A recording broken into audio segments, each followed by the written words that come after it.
प्रश्न होला अपसारण प्रणाली रे समाधान कर। प्रश्न देख पिले x minus y minus 3 equal 0, 3x minus 2y minus 10 equal 0। आपको आम कौन करवा अपसारण प्रणाली रे आपको आम कौन करवा समाधान करवा। देखंतु x minus y minus 3 equal 0 समीकरण 1।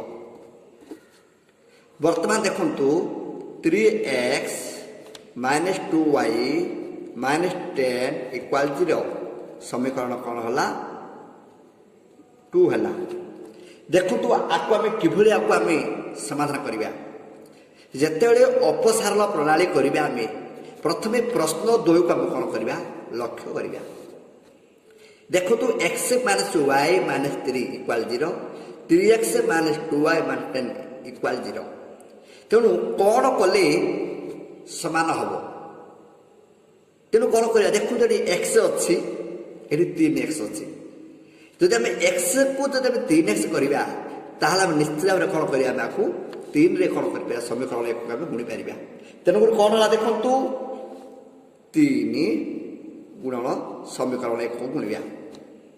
देखु केतब गुणिले 3x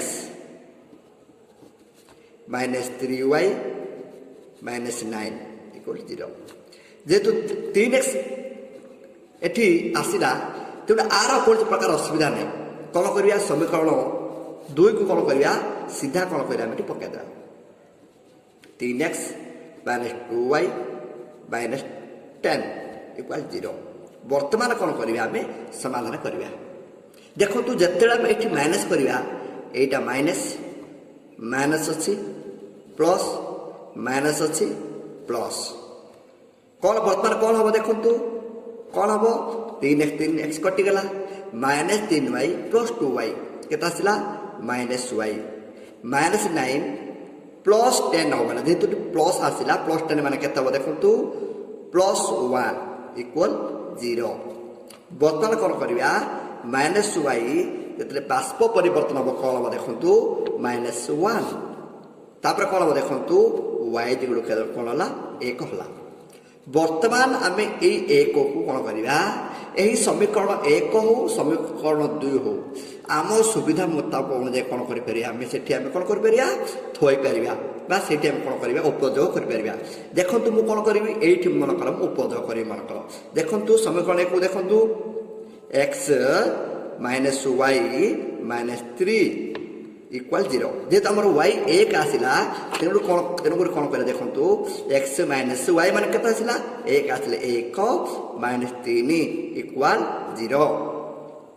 तेणु वर्तमान आम कौन कर देखु वर्तमान कौन करवा x माइनस 4 इक्वल 0। 4 कौट आसला minus 1 minus 3 minus 4 therefore equal के देखो x इक्वाल के 4।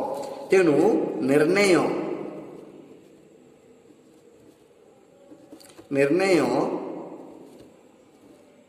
मूल द्वय के देखो के x आमर आसला के 4 आसला y के आमर 1 आसला। यहीटा हूँ आमर समाधान।